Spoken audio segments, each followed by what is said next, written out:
Yan, Nababo Kabalen, welcome to Pampanga. Yes, for today's vlog, ang pagbabalik natin sa Daraejung. So this is our second time na kumain dito and napakasarap ng mga bagong kinain nila. Grabe guys, if you wanna know more about this, for the second time na mag-visit po kami, samahan niyo po kami. So tara, let's go!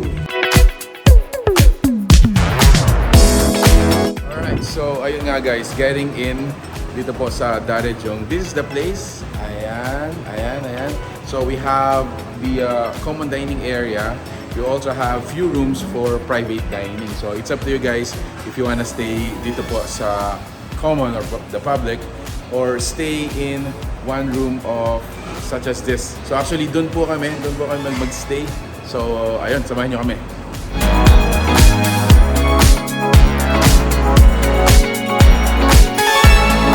Okay, so on our table, ito yung ulit yung mga sinerve nila sa atin. And bago ngayon, meron tayo kanilang family bonding set. More on the Sangipsal side. So, sa mga meat natin, meron tayo kanina yung kanilang beef belly, meron tayong pork belly, and Eli Galbi, which is, meron tayong 3 meats, kumbaga doon sa family bonding. At the same time, ito meron din tayong 4 rice, itong mga unlimited side dishes natin, meron tayong japchae, soup, and yung steamed egg. This is only for 2,500, good for 3 to 4 packs.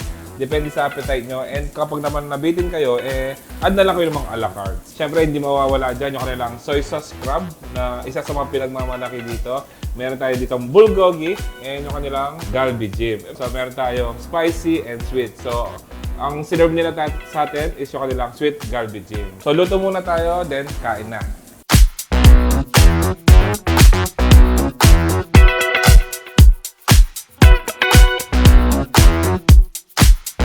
So ayun nga guys, this is our table and for the second time, Daraejung doesn't fail to surprise us, brother. Actually, syempre nandito pa rin naman yung mga pinagmamalaki nila. Pero now, gumawa sila ng additional mga sets na para ma-enjoy yung mga pagkain nila. Correct. Lalong-lalo na ngayon, bare months na guys. So, uso sa atin yung we go out with our family. Fit na fit talaga yung at least dito yung good for 4. As low as 2,500 pesos. Mabubusog na sila sa mga premium meat and mga premium dishes nila. You also get to enjoy yung mga specialties at mga rare Korean dishes such as this one. So this one is a sweet galbi jib. So kung gusto nyo i-upgrade into a spicy one, available sila. Meron din silang flatfish galing sa Korea na talagang napaka-rare. Speaking of galing sa Korea, even yung kanilang sweet soy crab, galing po sa Korea ito. Alright, let's taste it.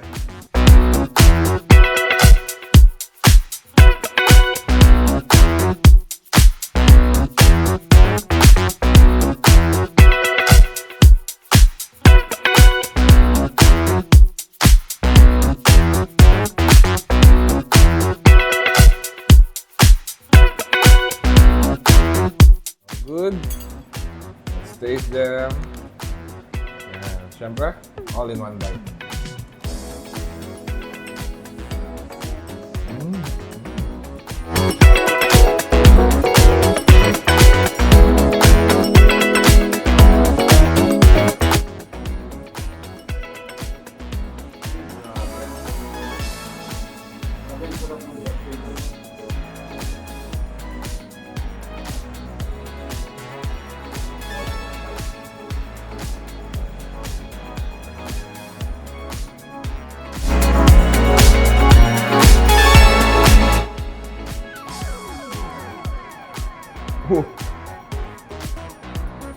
Sarap.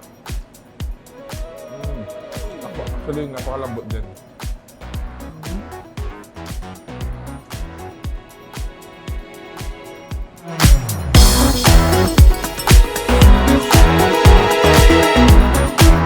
Mark, what can you say for the second time? Ano yung experience natin, bro? Actually, the food are nag-improve, lalo na yung kanilang mga set meals. So they already have a set meals na pang family. Correct. So, kinain natin kanina is family bonding set. So as low as 2,500 every day na yung kumain.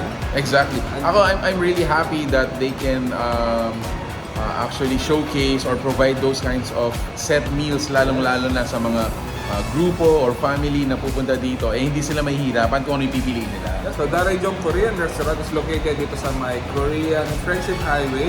So, ang pinaka-landmark lang niya, tapat siya ng Kim's Mart. They're open from 10 a.m. to 5 a.m. the following day. And andito Sunday sila. Alright! Ayun guys, if you like the food you saw in this video, please give this video a thumbs up, share it with your friends. We hope to see you here and share your experience at the comment section para po malaman namin how was your visit. Yeah, so that's it guys. Thank you for watching We're in Pampanga. Until our next discovery, peace out. Bye guys!